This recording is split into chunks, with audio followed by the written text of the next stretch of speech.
offering reparations to African Americans for being enslaved in the United States. I'd like to begin by discussing the question of what constitutes being African American. I mean, we say that someone is black, right? But I mean, we have a really serious issue here. I mean, if you say someone is African American, they could be literally from Africa and have just moved to the United States a couple years ago, gotten their citizenship. How are we going to fairly disperse reparations to people when we can't say, oh, well, this person's ancestors were affected by slavery, this person's weren't? Now, if we're going to say, okay, so then why not just say, well, they were black in general, they were affected by it in some amount because, you know, we, as the member of government brought up the issue of slavery being a world problem. Perhaps they were affected poorly by slavery. And all this, though be true, the problem is we are offering these to citizens of the United States, not to everyone in the world.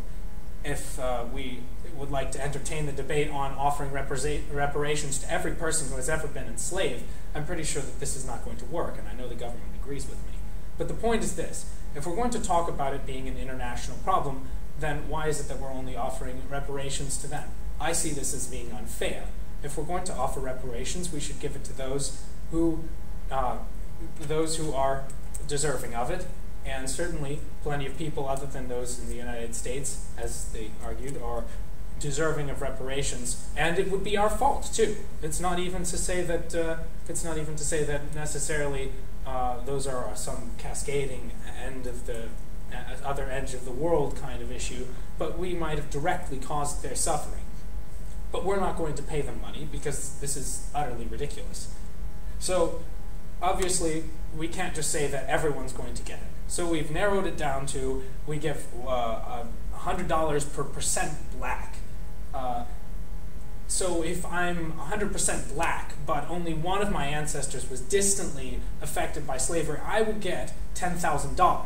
Whereas if I am 1% black, or well, let's just say 50% black, if I'm 50% black, and other than my white father, everyone on my mother's side of the family has been affected severely by slavery, this is a huge injustice. I'm getting half as much as the guy who was 100% black, but maybe got affected by slavery and maybe got hurt by slavery.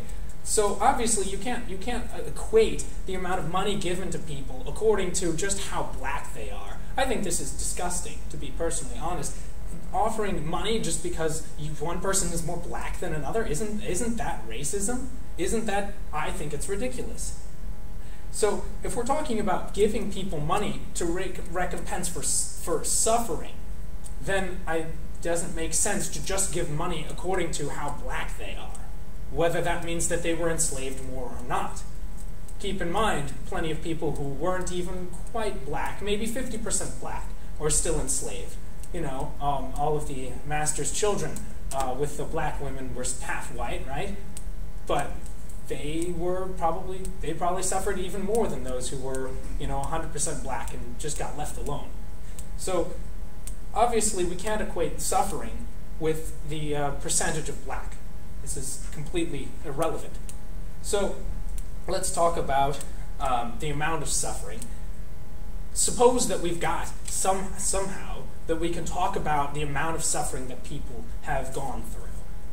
Well, all right, so we're going to give them a certain money based on suffering. How are you going to even remotely come up with some way of dispersing funds according to how much someone has suffered? I think that's pretty much not possible to do. So we end up with a problem with dispersing funds to people according to suffering. Regardless, it's not going to be possible. So the next question is, all right, so we're not giving out the reparations for the sake of repenting for suffering. We're giving it out to fix sociological problems. Last time I checked, this is the purpose of the law. This is why we have anti-discrimination suits. This is why we have affirmative action. Keep in mind that before we had these sorts of things, yes, African Americans were not able to just get into whatever school they wanted. You know, of course we had segregation. that was keeping them down, right? Keeping them out of the higher class. But keep in mind, this problem happened, yes, not necessarily too long ago, but problems don't fix themselves immediately. Giving out $5,000 or $10,000 to whomever is black is not going to necessarily fix the problem. I think much more likely you're going to fix a problem by looking at it and saying, hey, why don't we say this guy is black and he's getting discriminated against. Let's go after the people who are discriminating against him. Let's make sure that he has a fair fighting chance. And giving them money might help them a little bit with getting a fighting chance, but not necessarily. I mean, look at what people spend money on. Our nation is completely enveloped in credit card debt because people who have money can sometimes have no idea how to spend it. And that doesn't help people. People who know how to use money, that will help them. But if they know how to use money, then $10,000 is maybe not necessarily the best thing, because they're going to be able to figure out how to get out of their situation. And that's the next point to bring up, is that if people are stuck in a spot and they want to get out of it, they're not necessarily going to be able to do it just because they're given money. They're going to do it because they're given opportunities in the form of anti-discrimination suits. So telling people that, all right, we're going to give you $10,000, and then you're going to be able to get a jump ahead, doesn't make any sense either. And furthermore, this issue of giving people $10,000 or however much the money may be, and then telling them, okay, we've given you the money, now we're even.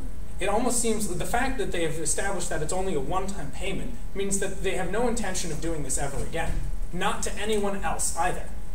So we've given out money to these people who might not have even earned it, and I shouldn't say earned, people who might not even be under the situation that we had required for this, and we're going to give them money, and then we're going to say, okay, but that's all the money we're going to give you, and this is okay because why?